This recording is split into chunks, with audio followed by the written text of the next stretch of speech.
Allah segala-galanya untuk kehidupan Cici dan Cici aku dulu.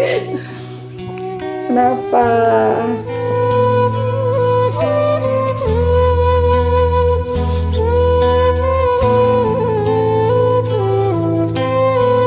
Nah, aku gak sedih kalau misalnya dibilang itu sih, tapi kayak in total sih it's fine, still fine.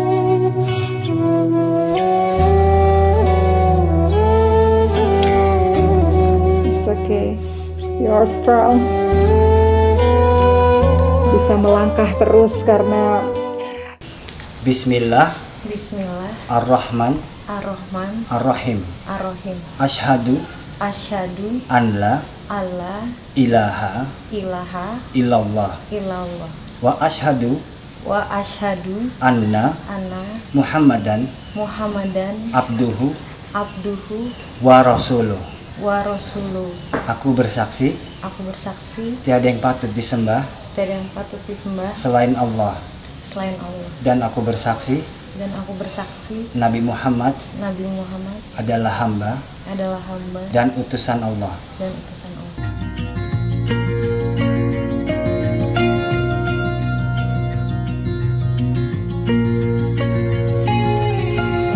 Dan yang lain. Alhamdulillah. Ulangi sekali lagi biar mantap. Asyhadu an la ilaha illallah wa asyhadu anna Muhammadan Rasulullah. Saya bersaksi dengan sebenar-benarnya bahwa tidak ada Tuhan kecuali Allah, dan saya bersaksi dengan sebenar-benarnya bahwa Nabi Muhammad adalah utusan Allah. Alhamdulillah. Bismillahirrahmanirrahim. Alhamdulillah Hirobin Aramin Aromania Rohim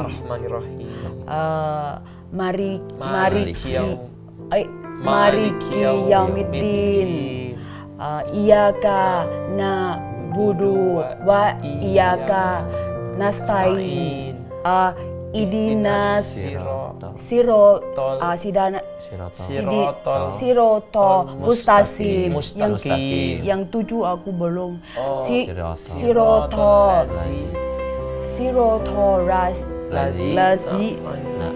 Lazi Amta Alaihim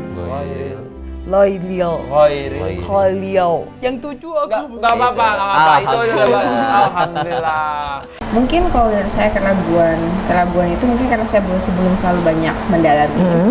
Saya memang masih memilih karena menurut saya Islam itu sangat logik dan sangat fair dibandingkan dengan agama saya sebelumnya. Dan saya merasa saya tuh bisa mempercayai sesuatu yang memang sudah ada dasarnya, sudah ada dasar kitab, sudah ada ketentuannya, dan dari Al-Quran sendiri bisa dipercaya.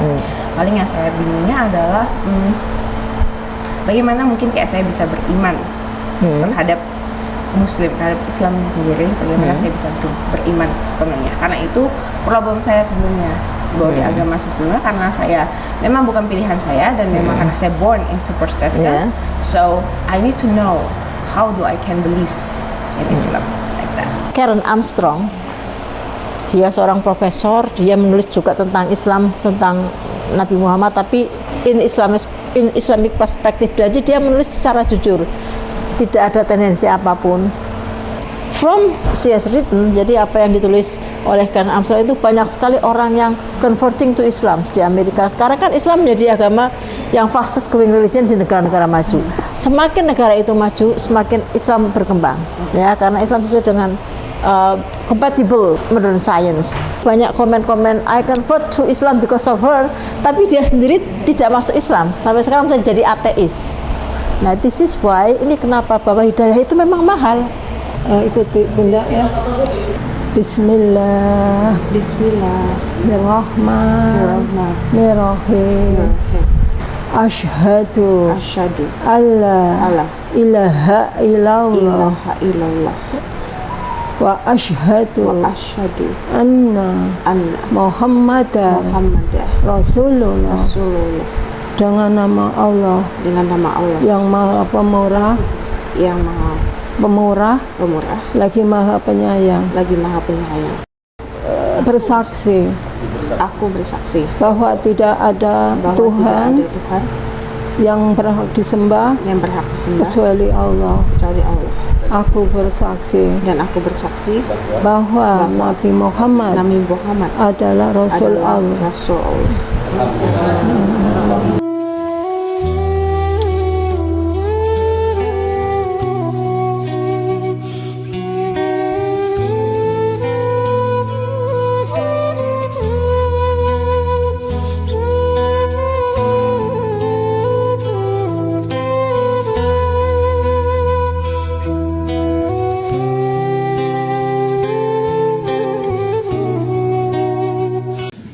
Ashhadu An La ilaha la ilaha illallah illallah wa ashhadu wa asyhadu anna anna Muhammadan Muhammad Rasulullah. Rasulullah. Saya bersaksi Saya bersaksi dengan sebenar-benarnya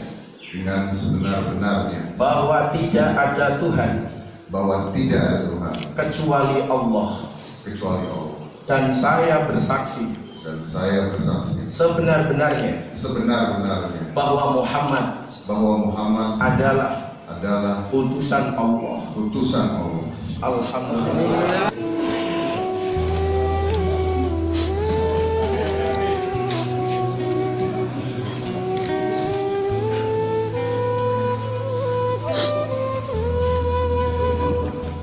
Ini pertanyaan dari netizen adalah, mereka rata-rata tuh penasaran dengan proses mualaf lu. Oh, mualaf, ya. Lu pernah cerita gak sih proses lu mualaf? Gue aja baru tahu dari netizen gue. Gue belum pernah cerita malah. Gue kayak cerita deh malah waktu itu. Kita nggak tapi lu nggak peduli juga sih. Itu dia. Kita sedekat itu dia. Gue kira di antara perbincangan waktu dulu kita lagi syuting. I don't know. Jadi gini. Punya cerita, tapi you pernah share ke orang? Pernah. Jadi long story short. Nyokap gue Katolik. Oke. Jadi gue digedein Katolik. Bokap gue Buddha. Oke. Gitu ya. Tapi bokap gue juga ternyata tuh dia digedeinnya tuh Islam. Jawa Islam. Terus dia di SMP umur 13 tahun dia nyari. Dan ternyata dia menemukan jalannya dia di Buddha Jepang. Terus Buddha Jepang. Nichiren Shoshu Indonesia ada deh pokoknya. Yang satu wihara sama Mas Sulung. Ya, Mas Sulung, ya. Terus makanya Mas Sulung kenal. Terus habis itu, jadi gue digedein di keluarga yang lumayan warna-warni nih, ya kan. Terus gue digedein Katolik sama nyokap gue udah sampai sakramen komuni, sampai baptis, komuni. Terus gue belum nyampe krisma. Terus habis itu SMA, gue kayak mulai baca buku-buku filsafat. Terus gue langsung mikir, jangan-jangan nih gue sebenarnya kayak bokap gue nih. Gue sebenarnya mungkin jangan-jangan panggilan gue tuh di Buddha gitu. Terus kata nyokap gue, ya udah kamu coba cari aja yang benar tuh sebenarnya kamu apa bisa aja gitu loh. Oke, aku coba pelajarin semuanya ya. Aku pelajarin Buddha. Tapi kok pertanyaan-pertanyaan filsafat gue kok nggak kejawab ya? Oh, nggak kejawab di situ? Di biksu gitu loh. Pokoknya gue ngucap sama Tuhan, gue bilang, ya Tuhan, aku tuh orangnya pengen nanya gitu loh. Pengen nanya, kenapa kita harus hidup? Kenapa kita harus pernah, pokoknya repot banget sih gini-gini, pokoknya buat apa gitu intinya. Aku pengen terjawab pertanyaan-pertanyaan kayak gitu. Dan dijawabnya kalau dirimu bisa memberikan aku kayak pemimpin agama yang bisa ngejawab pertanyaan-pertanyaan aku mau ngejalanin agama itu. Akhirnya gue nggak nyari di Buddha, gue nyari di Hindu. Ternyata belum kejawab juga. Jadi emang kayak jodoh-jodohan gitu loh. Terus sempat ke Hindu ya? Ya semuanya gue pelajarin, Konghucu, semuanya gue pelajarin. Bener-bener semuanya. Sampai akhirnya ada tante gue, yuk kita ikut pengajian ini yuk. Kita ada pengajian ini, ada Pak Ustadznya gitu. Oh yaudah oke gitu loh. Nggak taunya menarik banget. Di situ gue juga tanpa ada ekspektasi apa-apa gitu ya. Iya Pak Ustadz, sebenarnya buat apa sih kita hidup begini-gini, buat ini, tiba-tiba dibuka lah ada kayak ayat Quran apa, terus gue juga udah lupa lagi ayatnya apa, tapi pokoknya dia menjawab dengan sangat filosofis dan sangat logis, yang gue juga nggak nyangka ternyata kejawabnya sama pemuka agama Islam. Ada namanya Pak Rahmat, terus dan gue enak banget dengerin penjelasannya dia, karena jarang loh lo nemu kayak pemimpin agama, pastor, biksu, siapapun lah gitu ya, tapi yang ngobrolnya tuh nyambung gitu. Nah gue tuh harus dijawab gitu loh pertanyaan-pertanyaan logika gue. Walaupun akhirnya nanti perjalanannya nggak akan logika terus ya gitu. Cuma akhirnya kejawab, terus gue langsung mikir, ya Allah, ya Tuhan waktu itu gue bilangnya, apa mungkin ini kali ya. Jadi gue dijawabnya di sini ya berarti gue harus jalan yang ini. Ya udah deh Pak, saya belajar terus sama Bapak gitu. Gitu. Terus itu kata Bapak, ya tergantung kamu mau sholat nggak 5 waktu. Karena sekarang saya udah tahu buat apa gitu ya, saya mau deh belajar lah gue besokannya ngafalin Al-Fatihah. Ngafalin pakai buku SD tuh. Dan kalau gue ngafalin itu kan bahasa Arab susah ya. Iya. Di umur 21 tahun gue ngafalin bahasa Arab blablabla gitu kan. Tapi yang membantu gue menghafal karena gue aktor, gue aktris, gue harus ngafalin artinya. Karena kalau enggak gue nggak bisa menjiwainya kan. Jadi gue tuh harus hafal artinya. Jadi setiap kali gue melafalkan Arabnya gitu, gue bisa menjiwai artinya. Karena kalau enggak gue akan sulit sekali ya menjiwai ibadah gue. Gue aktor gitu loh, kan gue harus ngafalin skrip kan, harus pakai ada perasaannya gitu kan. Jadi nggak mungkin banget gue ibaratnya di mulut gitu loh. Lu mengerti maknanya. Gitu. Jadi itu membantu gue untuk bisa mendalami. Jadi akhirnya dari situlah itu di umur 21 tahun. Kenapa lu memilih dengan cara berpikir lu yang cukup kompleks ini ya, dengan banyak pertanyaan, kenapa lu memilih beragama? Nah itu pertanyaannya. Nggak tahu ya, gue tuh termasuk orang yang justru dengan cara pikir filsafat yang berlapis dan apa ya, argumentatif banget.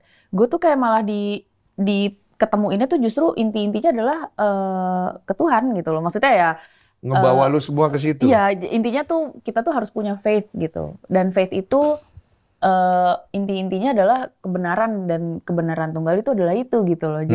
Jadi gue tuh termasuk yang dikasih, mungkin bahasanya tuh hidayah kali ya, mungkin, tapi gue dikasih rezeki arahannya tuh ke situ. Banyak banget teman-teman yang mungkin ada juga arahannya nggak ke sana, ada juga kan yang lebih ke logis, akhirnya ke science, akhirnya lama-lama nggak ke kayak nggak nyambung gitu sama ketuhanan. Tapi gue ternyata malah masuknya ke ketuhanan gitu loh. Sangat apa ya?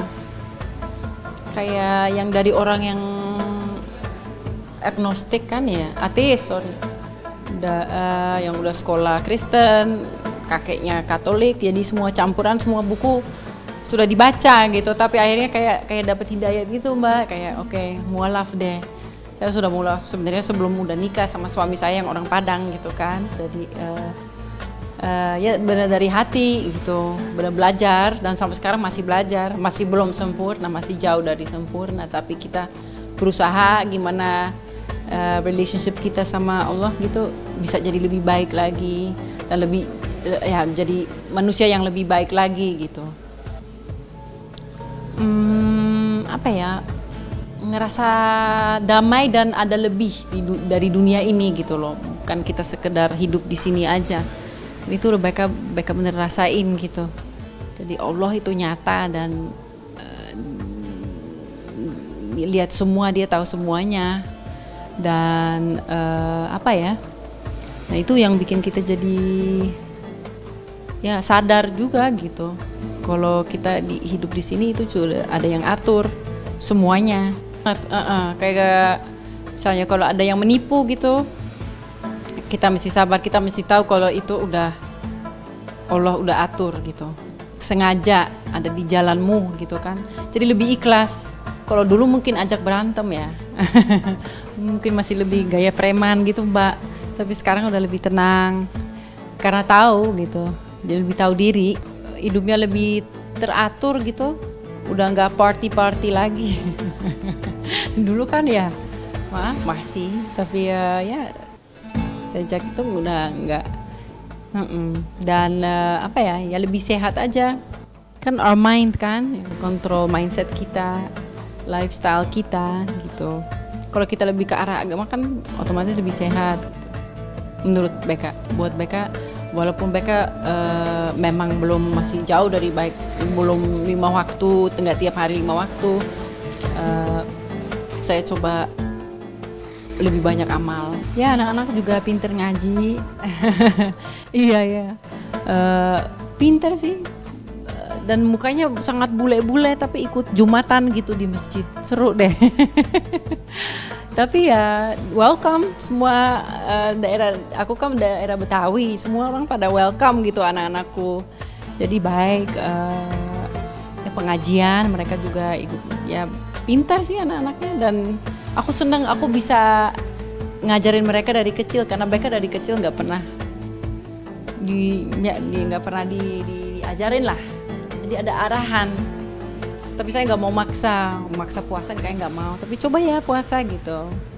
Dan secara spiritual juga kasih tahu kalau Allah sayang sama kita, jadi anak yang baik gitu. Itu buat saya penting daripada akademis gitu, mendingan dia punya perasaan dan spiritualitas terhadap Allah gitu.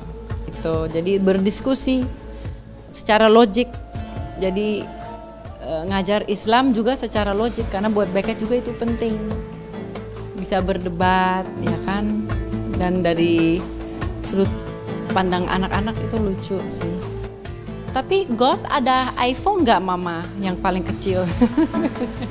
Maksudnya God main Instagram nggak? Ya nggak ayah saya gitu. Jadi yang paling kecil si Ade tuh yang 4 tahun nanya pertanyaan tapi dia semangat untuk mengenal Tuhan, lucu gitu. Jadi kita nggak maksa Islam dan harus belajar gini-gini semua surat-surat. Mereka mesti ngerti dan mengenal gitu loh.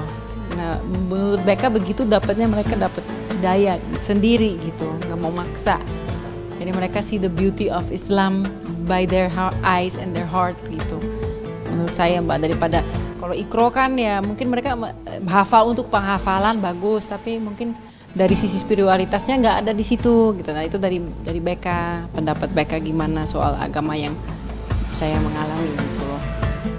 Kok bisa sih Katie mu'alaf?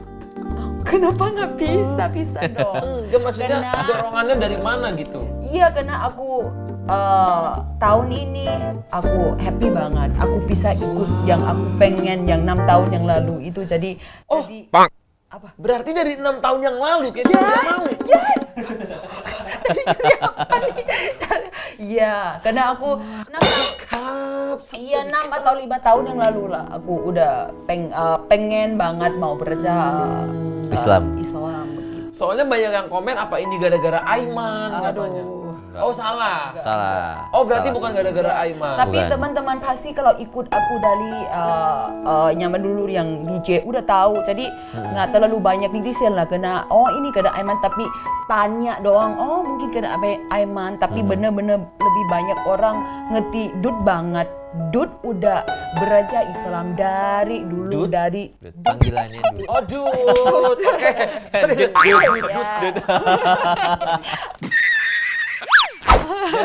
Jadi Katie Dut udah belajar Islam. Udah belajar Islam dari 6 tahun lalu. Aku dikit-dikit sih aku belajar puasa. Wah, puasa. Aku pernah puasa. Kamu puasa juga? Iya, sebulan loh. Aku padahal belum muslim? Belum. Tapi sahur dan buka puasa? Iya, abis kerja. Aku pulang kan jam 3, jam 4. Dan aku tunggu sahur bersama dan aku live Instagram semua tahu.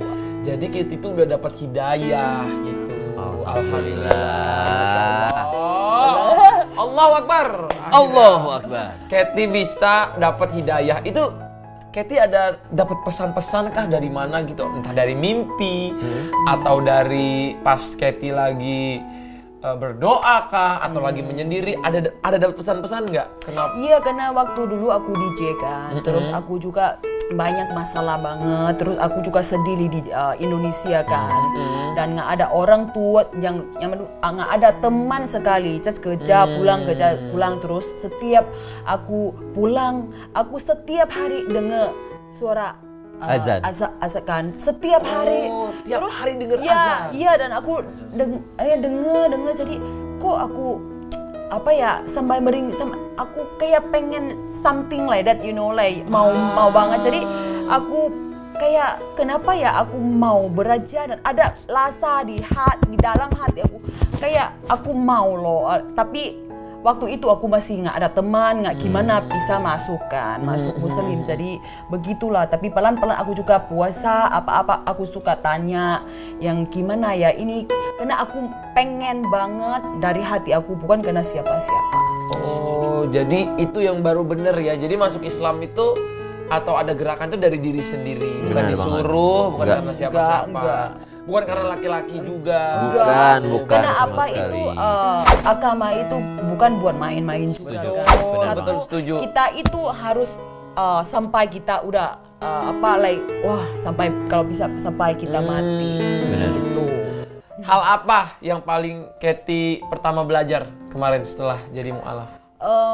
Yang pertama aku belajar yang kamu kirimkan 1 sampai 7, tapi sekarang aku lebih mau fokus karena aku mau belajar bisa sholat. Bisa sholat. Oke. Dulu Al-Fatihah mungkin 1 sampai 7 tuh 7 ayat Al-Fatihah.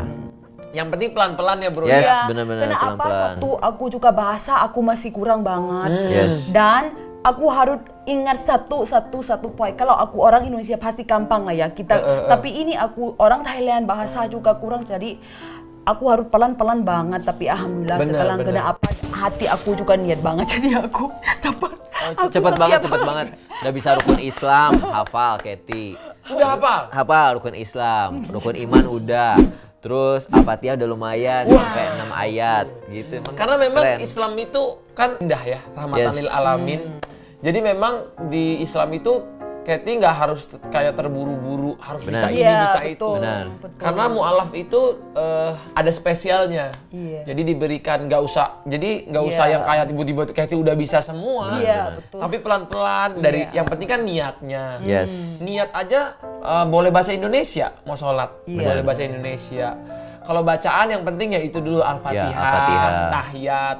Surat-surat nanti nyusul. Yang penting kan yang wajib-wajib dalam Rukun ibadah, sholat ya. rukun sholat udah dilakukan dengan baik. Wah luar biasa, ini kita dengernya aja sama-sama merinding ya. Karena hidayah tuh kalau datang tuh kayaknya rasa hati itu adem gitu ya. Orang mau move ke Islam gitu. Waktu itu aku pernah bikin tanya-tanya gini juga pas siapa yang terakhir ya masuk mu'alaf? Om Deddy Corbuzier. Om Deddy Corbuzier mu'alaf. Aku itu di studio wow banget, aku ngobrol gini, aku tanya, wah apa nih Om Ded yang bikin bla bla bla bla bla. Dan di situ aku ini banget, maksudnya seneng banget. Wah, hidayah itu ternyata seindah itu gitu. Malah kita iri yang udah di Islam, belum tentu kita dapetin hidayah yang lebih banyak dari mereka yang baru masuk gitu. Katy sendiri pandangan keluarga Katy gimana? Kan Katy kan punya keluarga. Iya. Keluarga Katy responnya gimana? Ngasih tahu nggak orang tua? Sebelum aku mau muara mungkin 1 bulan atau 2 bulan lah ya. Aku ada call my mom dulu karena aku ngomong Bu, kalau aku mau jadi Muslim gimana? Dan my mom ngomong nanya. Terus dia kampungkan ya. Muslim apa yang tutup itu kan kepala kan. My mom ngomong tanya begitu, dia nggak tahu. Jilbab, tapi dia nggak ngerti apa Muslim atau apa. Jadi dan aku ngomong iya kalau yang penting kamu happy kamu jalan aja. My mom ngomong begitu. Terus waktu aku udah mau halap aku langsung ulang tahun aku langsung video call my mom. Terus aku ngomong aku udah jadi Muslim ya. Dia ya udah bagus. Yang penting semua agama itu bagus. Yang penting kamu dia just mau lihat aku happy aja begitu. Dan dia nggak pernah tanya kenapa, nggak pernah. Iya. Jadi orang tua support ya. Oke banget. Ayah, papa? Ayah juga ikut support semua. Support.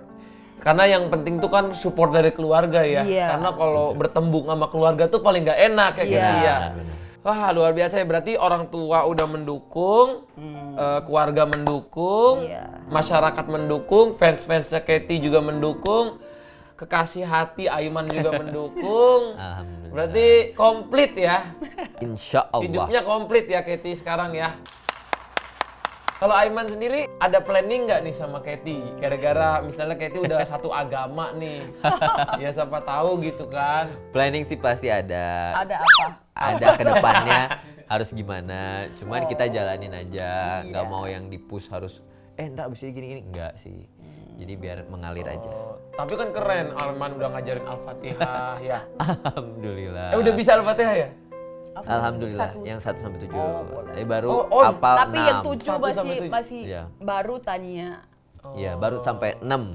Bismillahirrahmanirrahim. Alhamdulillah Hirobin Aramin. Aromania Rohim. Ar-Rahmanir-Rahim. Mariki Yaumiddin. Iyaka na'budu wa iyaka nasta'in. Idinas Sirotol Mustaqim. Yang 7 aku belum. Sirotol Lazi Amta Alaihim Khalil. Yang 7 aku Gak apa-apa. Itu udah bagus. Alhamdulillah. Tapi baru berapa hari berarti mualafnya? Seminggu ada ya, seminggu. Oke, ya. seminggu udah bisa Ya. segitu udah alhamdulillah. Nanti kan lama-lama bisa hafal. Amin. Rukun Islam ada 5. Oh, Rukun Islam juga ada 5. ada 5. Apa Ya. coba? Sahadat, sholat, puasa, zakat, naik Naik haji, haji. naik haji jika mampu. Yeay. Oke. Itu belajar sama siapa tuh? Udah lama itu. Oh, udah lama. Rukun iman juga apa? Rukun iman apa juga? Iman ada 6. Ada 6. Iman kepada Allah, iman kepada malaikat-malaikat Allah, iman kepada kitab-kitab Allah, iman kepada Rasul Allah, iman kepada hari akhir, iman kepada kodo dan koda. Om Ded, kan kita semua tahu satu Indonesia sekarang Om Ded ini tiba-tiba convert to Islam. Iya, sebenarnya nggak tiba-tiba lah. Nggak tiba-tiba. Nggak tiba-tiba sebenarnya. Kalau belajar tentang agama Islam sendiri udah lama banget. Oh, udah lama. Dan gue mempelajari banyak agama. Salah satunya adalah agama Islam. Oh, segala macam agama lu pelajarin? Gue pelajari. Kan wow. Boleh mencari ilmu, boleh dong. Boleh kan dong. Melihat, Bener-bener, kan, melihat. Nah, udah gitu. Kalau mau pindahnya sebenarnya udah dari beberapa lama yang lalu. Cuman gue tahan. Emang udah keinginan dari lama? Tapi gue tahan karena lagi panas politik. Oh, jadi lu nggak mau ini karena politik gitu? Nanti kalau kita pindahnya itu ya, bener. Maksudnya maksud orang gitu, netizen Indonesia kan. Kita kan nggak tahu kan. Tapi kalau sekarang udah selesai kan. Sekarang udah selesai politiknya. Jadi gua nggak bisa dimasukin kemana. Oh. Masuk akal. Gue baru masuk akal sekarang. Sebelum mempelajari Islam sendiri, apa sih yang membuat seorang Deddy Corbuzier itu tertarik masuk Islam? Gini, gue punya temen-temen 90% Islam. Bener. Dan lu gue lihat juga suka collab sama ustadz-ustadz ya. Gue collab sama ustadz-ustadz. Makanya ada netizen gitulah ya. Ada haters lah yang ngomong, nih tiba-tiba begini. Iya, mungkin ini karena drama, karena mau ini karena. Lu pernah lihat YouTube gua nggak dari dulu? YouTube gua itu banyak banget collab dengan ustadz-ustadz. Iya. Dari kebanyakan tahunan yang lalu. Dari tahunan yang lalu ya. Gue sering lihat Om Deddy ini kenapa ustadz? Gue sering ngajak ustadz deket dengan ustadz. Jadi harusnya mereka itu kan clue gitu kan sebenarnya kan. Gitu. Sebenarnya itu pertanyaan buat gue sih. Kenapa Om Ded begitu tertarik dengan Islam? Apa sih dari hati Om Ded yang membuat kayak gue kayaknya pengen banget? Tadi gue mengatakan bahwa 90% temen gue Islam. Semua lu Islam. Oke, gitu bener. Terus gue melihat hal baik yang ada di sana. Gitu. Kalau kita bicara itu yang buat gue so sweet banget sih. Enggak juga sih. Itu gue so sweet. Enggak. Hal-hal baik di Islam itu yang perlu orang tahu. Iya, tapi Anda tidak sweet. Om itu so sweet, Om. Om Deddy itu yang gue lihat luarnya tuh keras, kayaknya kasar, tapi gue lihat hatinya tuh so sweet. Ya, buat gitu. orang yang nggak kenal biarlah. Biar orang nggak kenal biarlah. Tapi akhirnya yang gue lihat ada hal-hal baik. Kalau hal-hal yang jelek yang gue lihat biasanya ada dari oknum-oknum. Iyalah, tapi itu di semua agama ada, bro. Bener nggak, bro? Bener. Namanya oknum di semua agama ada. Bener. Tapi kalau gue lihat hal-halnya baik dan ajaran-ajarannya baik, indah sekali. Bener. So why not? Itu we learn something yang bagus buat kita juga. Orang pertama, orang terdekat lu yang ngedukung lu masuk Islam. Orang terdekat lu, siapa yang support lu? Gak ada. Gak ada. Bukan. Pacar, anak, karena mereka pun keluarga tiba-tiba tahu. Hah? Jadi ini bener-bener dari lu sendiri. Bener-bener. Lu nggak cerita dulu ke orang. Tidak cerita dulu kok. Jadi lu memang bener-bener oke, gua mau masuk Islam dan Iya, kalau cewek gue ceritain gue masuk Islam, dia bilang, "Ntar lu kawin dua nggak?" gitu. malah dia yang takut ya. Malah dia takut nggak, tapi kalau nggak itu bercanda ya. Itu gue sendiri karena gue pribadi sendiri. Wow. Gue pribadi sendiri. Tapi ini gimana respon anak lu? Apalagi Aska kan dari dulu udah tahu Om Ded tuh misalnya Katolik ya. Betul. Terus gimana ngelihat ayahnya tiba-tiba mau masuk Islam? Apalagi tuh anak kesayangan lu yang lu selalu cerita dan dia selalu curhat sama lu. Tapi Atta harus ingat bahwa Aska memiliki ibu yang beragama Islam. Oh, I see. Jadi Wah, merinding gua, Aek, bener. Pendidikan Islam pun sudah ada di dia. Ajaran pendidikan Katolik pun sudah ada di dia. So mamanya Aska itu Islam? Mamanya Aska Islam. Karena papanya Islam? Papanya Islam. Berarti Askanya akan saya tunjukkan bagaimana gue menjadi pria Islam yang baik. Gitu. Oke. Tapi tidak memaksakan. Tidak memaksakan. Tidak memaksakan. Karena udah mulai. Yang namanya hidayah itu kan datangnya dari Allah. Dari Allah. Dari manusia. Bukan dari manusia. Bukan dari manusia. Nggak bisa kita maksain. Wow. Bener gak, bro? Thank you, Om Ded. Oke, thank you. Sorry, gue harus live. Thank you. Nah, lu utang sama gue ya. Iya. By the way, nama kamu bagus banget dong. Jesselyn Thea Lestari merupakan mualaf yang sebelumnya merupakan seorang ateis. Jesselyn telah 7 kali dibaptis. Ini mualaf, tapi sebelumnya 7 kali dibaptis. Jadi ini Kristen ya. Yang dulunya seorang pemusik di gereja yang menurutnya agama terdahulunya tidak masuk logika. Kamu pindah dari agama Kristen, kita bilang, ke entah ke ateis, entah kemana, terus kamu pindah ke Muslim. As a Muslim. Mohon maaf ya, ini kan cuma pertanyaan. Iya. Kenapa kamu pilih Muslim? Sedangkan sebenarnya dari beberapa pilihan yang lain, baik ini Kristen ataupun ateis, menurutku Muslim ini yang paling tidak menguntungkan bagi wanita. Karena again itu kembali sebenarnya karena sifatnya saya, khususnya saya pelihara. Kayak again, kalau the religion I born in kan belum tentu saya perlu pegang sampai saya meninggal dong. And then now I make a choice. Aku pilih Islam. Karena saya sadar diri sebenarnya. When I become atheist, itu kan pas saya masih megang Kristen, saya megang ateis nih. Saya nggak mau nih. Saya istilah saking saya sok tahu atau saking saya pingin superiornya ya, saya pingin menyatukan dua barang supaya complete. Karena what I didn't get in Christian, I get it atheist. Jadi aku jalanin bareng-bareng. Saat aku pindah ke Muslim, aku pilih menjadi seorang Muslim, dan aku pindah ke Islam adalah karena itu yang bisa mengontrol diri aku. Jadi aku tidak menganggap diri aku itu segala-galanya. From the rules, because people like me itu butuh rules. Tanpa rules, nggak ada batas di dunia ini bagi saya. When we become advisors, hal-hal kayak saya nih, kalau saya jadi pemimpin, saya jadi leader, karena I also have my superiority dan saya selalu melihat I can think better than you, I can make better than you kan.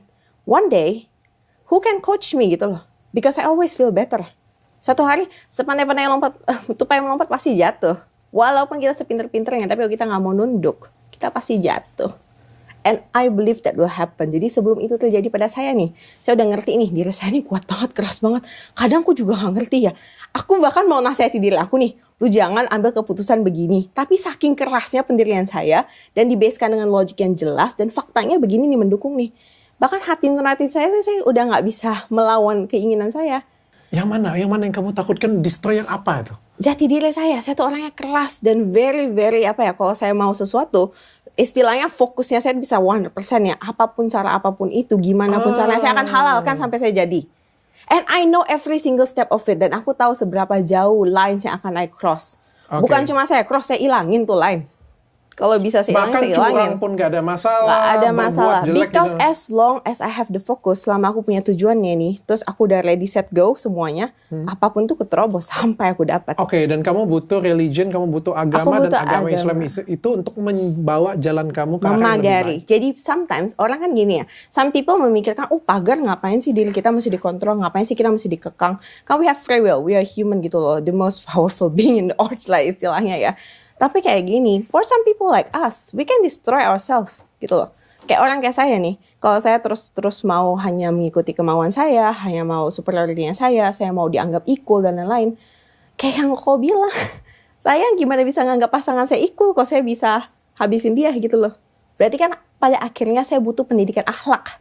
Pendidikan akhlak saya mesti dipertajam, saya mesti terus di-remind bahwa you are not everything. Bahwa di atas langit masih ada langit. Bahwa kamu tuh harus menunduk, bahwa tetap ada peraturan di dunia ini harus kamu turuti.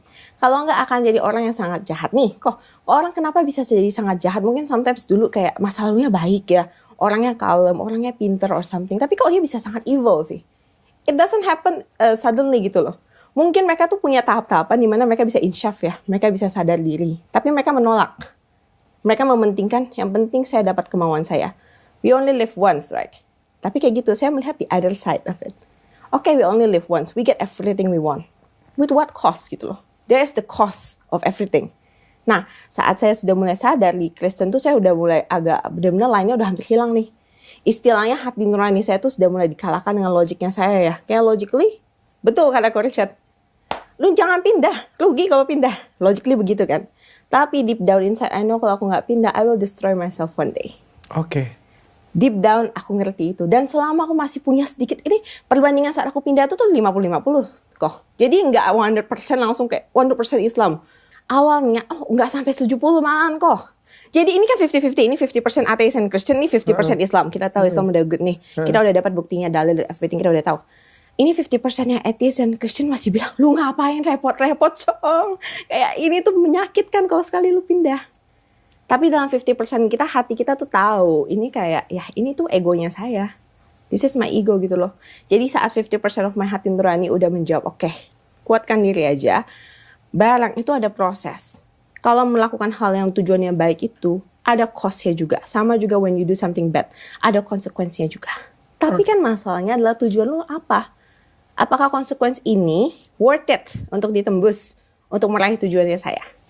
Nah, setelah saya timbang, ternyata konsekuensi untuk masuk Islam itu jauh lebih tinggi dibanding saya mempertahankan nih hidup saya seperti ini. Hidup saya yang sebelumnya saya udah bisa mempetakan ya. Istilahnya bukan kita bisa see the future, tapi kita bisa mind maps kan. Berdasarkan dengan kelakuannya kita, history kita, what we ever did, pencapaiannya kita, and what we, apa harga yang kita bayar untuk mendapatkan itu. Kita deep down kita tahu nih. Nah, saya berdasarkan logika itu, ini cuma nembus 1%, 2% kok.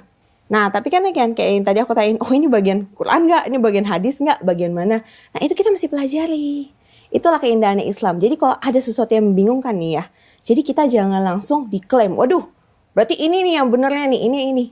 Tanyakan. Karena Islam itu banyak ilmunya, dan ilmunya tuh dalam. Saya aja pas pertama, saya tuh menolak yang namanya pakai hijab. Itu yang paling saya tolak ya. The point proof, makanya pas pertama saya bilang salah satu kurungan kita like hijab, right? Because I feel it myself. Saat saya merasa, saya tuh bahkan sampai ada pernyataan kayak begini. Ngapain saya keluar pakai hijab? Kalau pembicaraan saya, sikap saya, jujur I'm still very, orang yang still very cruel, orang yang kejam. Orang yang kadang menurut saya juga saya tidak bisa 100% kontrol gitu loh. Ngapain saya pakai hijab? Kasihan agama saya gitu loh. Kalau sampai orang mendengar kata-kata yang tidak baik atau melihat perilaku saya terus mengejudge Islam. Padahal itu salah saya loh. Itu salah oknum loh. Nah, saya sampai berdebat tentang hal itu. Ternyata pada akhir-akhirnya adalah saya menemukan bahwa hijab itu adalah panggilan hati. Diharuskan, memang kita diberikan perintah Allah karena memang perintah Allah kita memang harus menutup aurat. Karena perempuan juga kita salah satu sumber dosa. Kan kita harus menutup aurat untuk tidak menggoda dosa. Tidak menaikkan dosa kan. Nah, tapi saat saya sudah mengerti, oh ternyata hijab itu hanya kamu pakai benar-benar berpahala memang jika kamu ikhlas. Dan memang itu panggilan hati. Jadi tidak secara kamu dipaksa, secara bagaimana itu kenapa nowadays masih banyak yang belum berhijab dan belum benar-benar menutup auratnya 100% ya. Nah, itu karena juga ada unsur dari panggilan hati. Jadi kita tidak mengikuti suatu perintah serta-merta langsung jalan. Kita mesti ngerti dulu nih ilmunya. Oh, ilmu ini kenapa bisa turun perintah seperti ini? Apa alasannya? Bagaimana cara kita bisa sampai memenuhi kriteria nih? Nah, barulah kita ambil konklusi. Dengan begitu, barulah kita benar-benar menggunakan agama secara maksimal. Jadi agama tuh nggak cuma jadiin, yang penting gue ada agama. Gitu. Oke. Kalau misalnya orang seperti kamu tidak mungkin bisa menerima yang namanya harusnya ya. Harusnya betul, kalau aku pikir ya. Wanita lain. Yes, tapi bener. Ini ibadah loh. Iya. Okay. Bahkan tertulis kalau misalnya seorang istri memberikan kesempatan kepada suami untuk melakukan poligami, itu adalah surga. Benar ya? Ada, memang ada tertulis. Itu salah satu surga yang cukup tinggi ya. Pokoknya pahala yang cukup besar bagi kita. Nah, bagi saya, again, kita bahas dulu dari secara poligaminya ya, dari nolnya ya. Poligami itu adalah sebuah solusi yang diberikan dalam Al-Quran di zaman tersebut. Ketika laki-laki itu suka ngambil ratusan istri, dozens of wife dan semuanya, pokoknya istri itu main caplok. Akhirnya diberikanlah sebuah solusi, di mana cukup istrimu 1, 2, 3, 4. Tapi jika Anda bisa berbuat adil. Di mana itu nggak mungkin. Manusia itu kita nggak bisa berbuat adil. Kita aja ngeliat anak pertama, anak kedua ada yang nggak kayak tidak adilan. Padahal itu anak kita loh, dari daging kita. Itu tidak adil. Karena itu sifat manusia. Kita tuh memang punya hasrat dan keinginan yang kita. Tapi buktinya ada yang melakukan itu, berarti ada yang bisa adil dong. Adil dalam persepsi siapa nih? Tapi kan di Al-Quran sudah tertulis jelas, jika Anda bisa berbuat adil.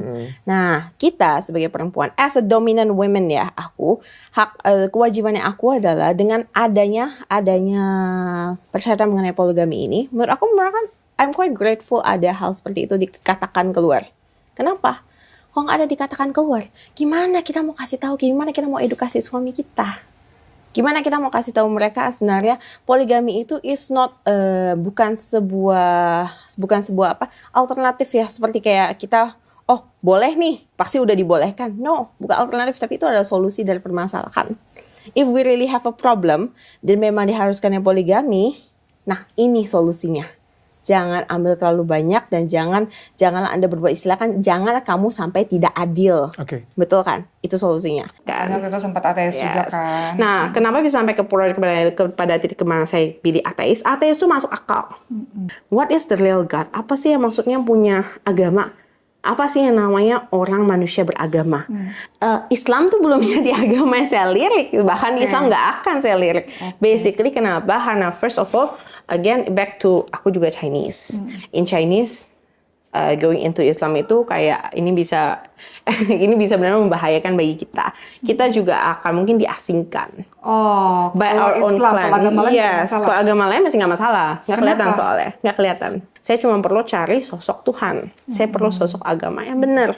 Tapi saya melirik ke sebelah, ke kiri, ke kanan, kok makin nyeleweng, bahkan lebih nyeleweng dari sebelumnya. Dan saat itu aku masuk Islam itu bukan juga karena kayak orang benar-benar, ayo masuk Islam dan lain-lain. Bahkan enggak ya. Bahkan some people yang I ask, they are not trying to kayak bilang, ya udah kamu masuk aja ke Islam. Enggak. They just answer the question that I ask. Pertanyaan apa itu? Nah, misalnya kayak akhirnya dia, Islam.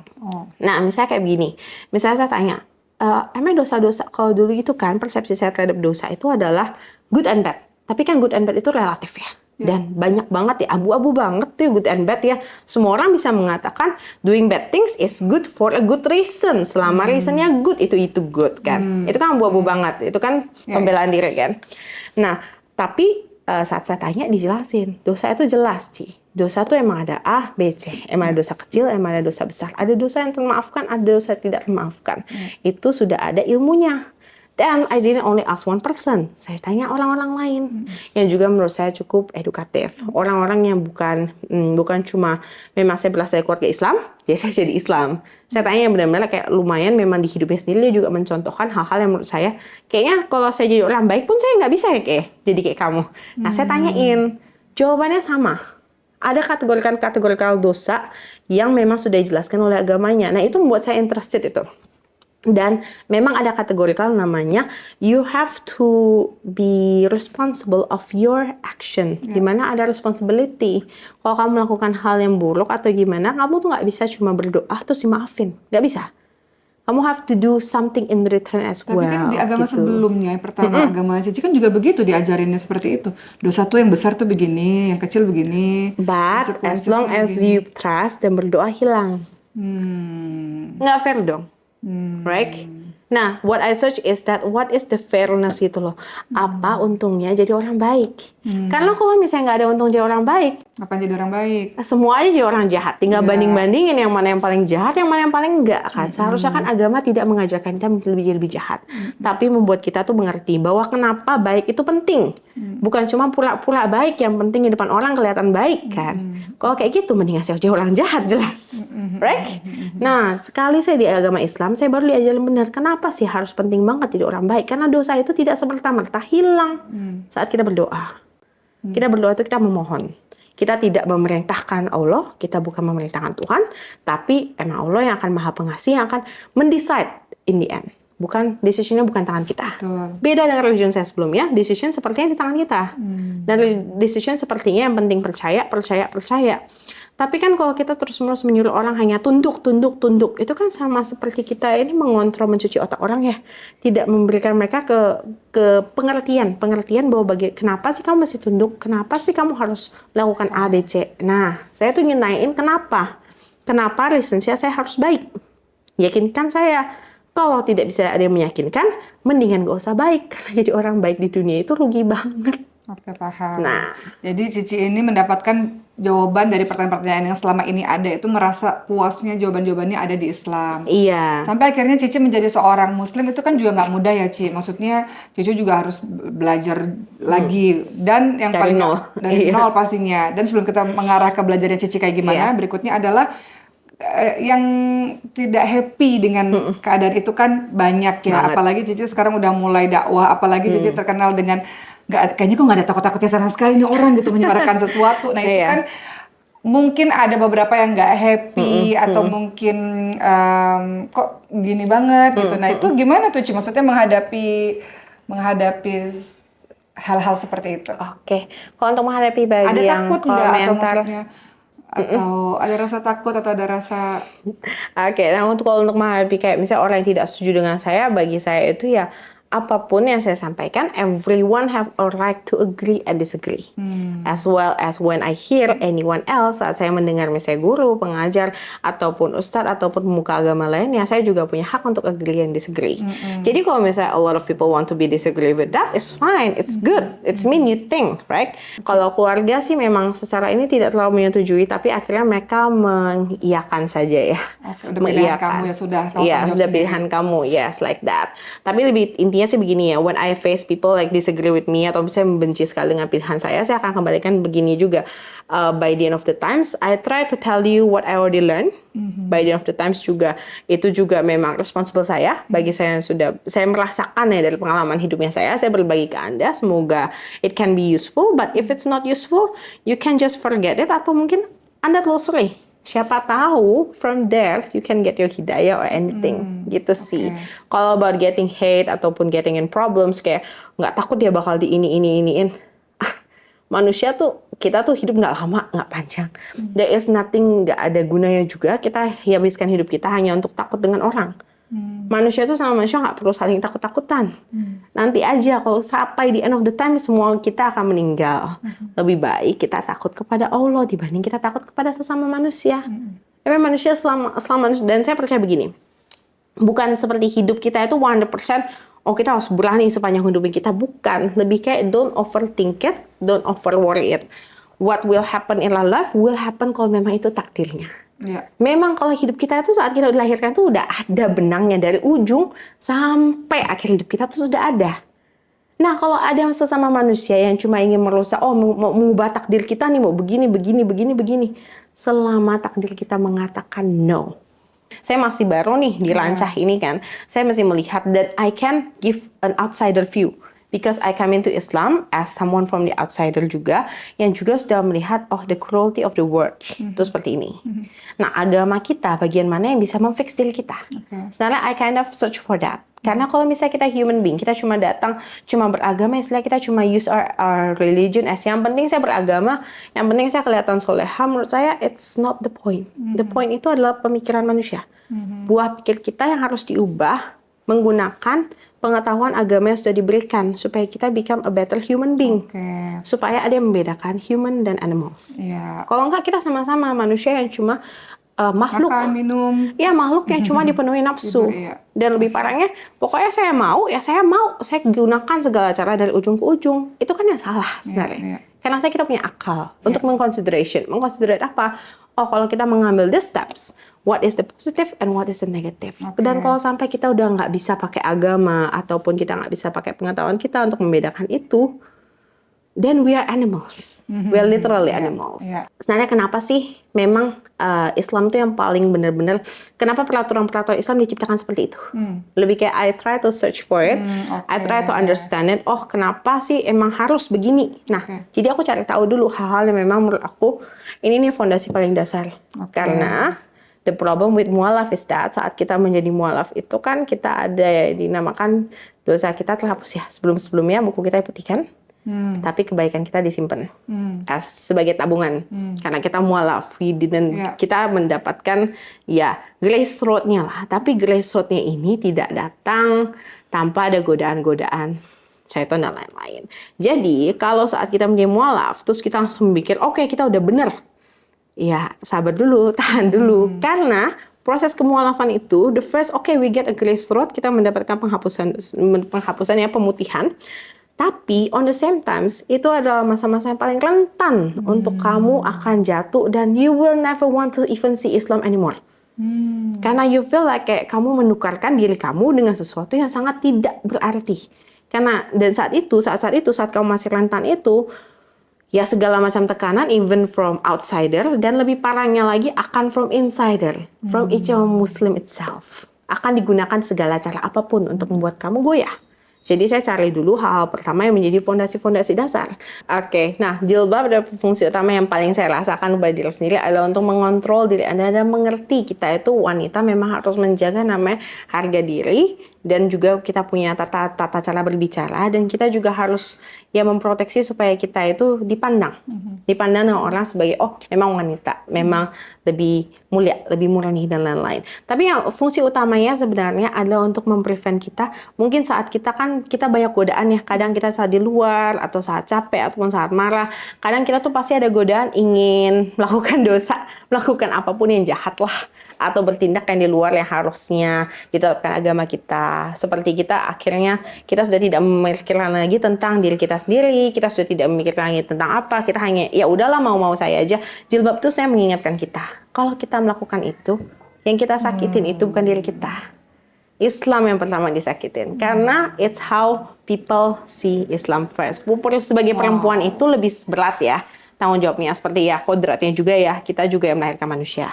Kita punya tanggung jawab yang besar sekali. Jadi sangat-sangat lumrah kalau kita diajarkan dari agama kita, coba kamu tanggung jawab atas harga dirimu dan harga diri agamamu dulu. Bisa tidak? Right? Dengan kita memakai jilbab, kita bisa kadang kalau kita ingin melakukan sesuatu yang jahat, atau memang kita bisa mikir dulu nih. Kita bisa mikir dulu, malu nggak? Kita bisa mikir dulu, siapa sih yang paling dirugikan aja? Terus dosa kita bisa berapa kali lipat gitu. Karena apa yang kita lakukan itu akan tersave dengan orang lain hanya karena kita pakai jilbab. Like again in my seperti kayak misalnya di tempat saya kerja juga sekarang. Saya kerja tempatnya itu tidak mayoritas Muslim juga.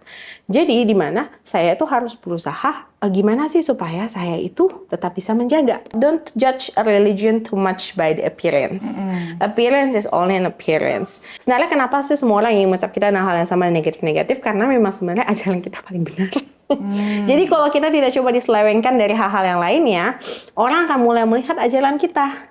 Sebenarnya kenapa sih orang kasih cap-cap di depan sini? Ini kan sebagai pagar. Pagar untuk orang-orang di luar, mungkin orang-orang yang belum hijrah, orang-orang yang belum mendapatkan hidayah, supaya jangan sampai masuk mencoba mempelajari agama Islam. Karena kalau sampai orang mencoba pelajari saja ya, orang akan mikir, bener juga ya, make sense juga ya.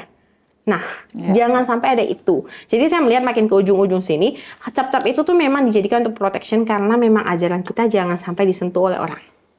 Jangan sampai orang-orang mereka tertarik untuk melihat ajaran kita. Cici mau melakukan apa ke depannya? Apakah aku mau mendedikasikan diriku untuk berdakwah di sosmed atau aku mau apa? Rencana ke depan Cici ke depannya selain jadi guru Mandarin yang profesional, apalagi Ci untuk agama Allah ini? Nah, untuk rencana saya sendiri sih untuk perdakwaan saya berusaha untuk make the time untuk tetap melakukan paling enggak podcast atau actually I have to give a little bit my opinion kan untuk membahas yang lebih dalam-dalam, barang-barang yang lebih detail, barang-barang yang lebih kecil, bukan cuma secara garis besarnya saja. Harusnya saya mulai membagikan sharing ilmu-ilmu itu. Cici ngerasa itu wajib aku harus melakukannya gitu? Aku ngerasa kan there's kewajiban karena I know. Tidak wajib kalau misalnya you don't know. Nah kalau tidak tahu itu, ya itu lain hal. Tapi the problem is that some of my experience itu kayak I pass to a life yang cukup susah dan udah mencapai titik hari ini masih Islam dan lain-lain tuh luar biasa gitu loh kan. Tantangannya tuh emang berat banget, especially I feel like yang hancurin kita, yang berusaha untuk menggoda kita untuk jatuh selama proses pemualafan itu tuh luar biasa banyak ya. Apa tuh Ci? Nah, Coba ceritain itu sedikit. dari internal base our Islam, from Islam side and from non-Islam side, dua-duanya masuk, right? Menjadi muslim dan berdakwah ini yang Cici ngerasa aku kan mau jadi orang baik kok. Jalannya kalau sedih dibilang sih enggak terlalu. Sedih itu saya cukup berat deh. Nah, sedih itu saya cukup enggak ya. Saya tuh orang lebih kayak agak heartless. Whatever happens just happens ya. And again itu emang takdirnya begitu sih. Saya terima. Tapi saya lebih seperti ingin mereview bahwa cobalah kita jangan ulangi kesalahan-kesalahan yang orang-orang lakukan. Yaitu seperti kita mengejudge saat proses-proses pemualafan itu, lebih baik kita tidak mengejudge A, B, C, D, E, F, G. Nah, karena proses pengejasan itu akan memperhambat orang untuk belajar. Itu yang paling penting ya. Cici dijudge apa memang yang Dijudge yang macam-macam kan ya, seperti ya misalnya seperti kita berdakwah ataupun seperti saat kita mencoba untuk belajar, kita itu banyak judgementnya seperti oh Islam mesti A, B, C, D, E, F, G. We know have a lot of rules. That's why we learn. Dan saat kita belajar itu kita harus membuka room for people to do trial and error supaya orang mengerti secara kepenuhan prinsip. Jadi janganlah kita menjadikan misalnya ke orang yang belajar Islam tuh jangan dipaksa. Pokoknya harus A, gimana pun juga harus A. Pokoknya harus seperti saya, harus seperti ini, harus seperti itu. Before you say harus, why don't you show? Perlihatkan saja kenapa itu harus. Perlihatkan saja sampai orang lain merasa oh benar juga ya, kenapa saya nggak ngikutin begitu ya. Kita kan udah di era modern ya, kita bukan lagi di era orang batu di mana kita harus dipaksa melalui pemaksaan, belajar melalui pemaksaan. Sekarang itu kan kita belajar melalui insting, kita belajar melalui hati nurani. Dan itu yang membedakan juga orang-orang yang cerdas-cerdas banget dan emang orang yang cuma kayak udah terpaksa mau nggak mau gue belajar deh kan. Nggak ada gunanya saya masuk agama yang mengajarkan sebenarnya. Gara-gara orang-orang oknum-oknum suka kadang sok tahu ya. Pokoknya harus A, harus B, harus C. Ada tidak hanya dari luar, ternyata dari dalam. Betul, banyak juga dari dalam. Maksudnya Cici itu biarkan berproses, jangan dipaksakan. Jangan dipaksakan, berdasarkan standar. Iya. Berdasarkan standar masing-masing orangnya. Because we know a knowledge itu tuh a very pengetahuan tuh hal yang hidup menurut saya. Because I come from an educative sector as well. I know pengetahuan tuh hal yang hidup, hal yang harus dibiarkan berkembang. Nggak boleh dipaksa. Pokoknya masuk A, B, C, nggak bisa seperti begitu. That's not how the way people learn. Oke, arti Allah bagi hidup saya adalah semua dari hidup saya, semua yang saya miliki, karena memang Allah menghendaki. Memang Allah menginginkan, memang saya bentuknya harus seperti ini. Jadi saya benar-benar oke, boleh ada masalah apapun juga, tapi selama kayak saya masih tetap tunduk kepada Allah, oke, it's fine. I can face it, whatever it is. Kata Allah Subhanahu wa taala, "Wa la tahinu wa la tahzanu wa antumul a'launa in kuntum mu'minin." Jangan lemah, jangan sedih, sesungguhnya engkau orang yang ditinggikan derajatnya kalau engkau orang-orang yang beriman. Jadi selama punya Allah, semuanya jadi terasa lebih ringan untuk menjalankan segala sesuatu. Betul sekali. Cici sehat-sehat. Oke, baik. Sebenarnya Cici itu mau nangis ya, tapi ditahan berkali-kali gitu ya. Dari tadi tuh saya perhatiin beberapa kali ada kalimat-kalimat yang Cici tuh basah hati dan matanya gitu, tapi beliau menahannya. Tapi apapun itu kita bisa melihat bersama bahwa betapa Allah segala-galanya untuk kehidupan Cici dan aku dulu. Kenapa?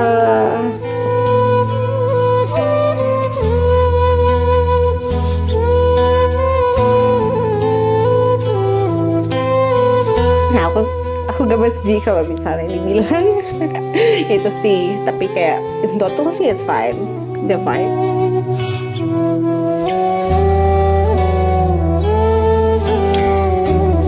It's okay, you are strong. Bisa melangkah terus karena apapun itu Ci, selalu kuat seperti yang kita lihat selama ini. Insya Allah Cici akan terus baik-baik aja. Cici punya Allah dan Cici punya prinsip yang kuat banget. Itu yang buat kita bangga banget. Terus bersinar dan terus menyinari, Insya Allah. Ya, dan kita berharap Cici selalu dikelilingi oleh orang-orang yang baik. Amin. Amin. Amin, amin, amin. Karirnya bagus Ci, insya Allah. Kan Cici Insya Allah. merintis terus. Insya Allah satu hari nanti kalau Allah takdirkan punya pendamping yang bisa support Cici terus dalam Amin, karirnya, amin. dalam dakwahnya insya Allah. Insya Allah. Oke, terus kamu mualafnya itu karena kamu menikah atau emang karena pernikahan berarti ya? Enggak. Kapan tuh? Sebenarnya aku pengen dipindah ke Islam itu udah lama Bunda. Jadi waktu itu sempat dapat hidayah. Aku syuting, perannya itu aku dari wanita nakal, terus tiba-tiba sholat pakai mukena. Sedangkan lo nggak ngerti sholat ya? Nggak ngerti. Terus pakai mukena, terus aku foto-foto Bunda. Malamnya sampai rumah lihat, cantik ya gitu ya, cantik ya ampun cantik. Itu tahun berapa tuh? 2010. Oke, terus ya udah cantik ya aku liatin terus Bunda. Ya udah aku tidur nih Bunda. Setengah tidur terus tiba-tiba cuma di kamar aku itu lampunya mati, AC mati. Itu cuma 5 menit. Digangguin jin lo. Nggak tahu Bunda. Gue pernah ngalamin kayak gitu terus Kayak rep-rep gitu loh Bunda. Tapi di kuping asyhadu alla ilaha illallah wa asyhadu anna muhammadar rasulullah. Itu berulang sampai gede suaranya Bunda. Dari situ udah langsung. Tapi waktu itu belum bersyahadat ya, belum. Terus aku cerita ke temen aku. Aku kan dari situ langsung ke temen aku kan, takut. Terus. Ya udah. Emang apa sih di mimpinya apa? Dapat bisikannya apa? Ya itu. Kayak gimana emang? Asyhadu alla ilaha illallah wa asyhadu anna muhammadar rasulullah. Itu lo bisa. Oh iya ya. Kok bisa ya? Tiba-tiba kayak gitu. Terus itu dapat hidayah, tapi nggak tahu. Kalau misalkan lo masih belum percaya itu hidayah, nanti suatu saat juga pasti akan ke sana ya. Gitu. Terus akhirnya benar-benar convert ke Islam itu pas pernikahan berarti. Iya, karena poinnya di situ berarti ya. Karena aku belum berani Bunda sama orang tua. Iya. Takut buat ngomong tuh takut. Yang berani adalah Akang. Akang sendiri datang sendiri ke orang tua, ke omaku, dia ngomong. Nanti saya pindahin gitu ya, Islam gitu. Natali mau pindah Islam tapi bukan karena saya. Gimana? Diizinin enggak? Oh iya nggak apa-apa. Oh gitu. Jadi Akang yang membawa izin. Tapi sudah sedalam apa kamu mempelajari tentang agama ini? Masih belajar. Masih belajar ya. Masih belajar. Aku masih sholat pun juga aku masih baca Bunda, sambil baca. Ya nggak apa-apa kan. Tapi ya maksudnya kan alhamdulillah ya kan. Alhamdulillah.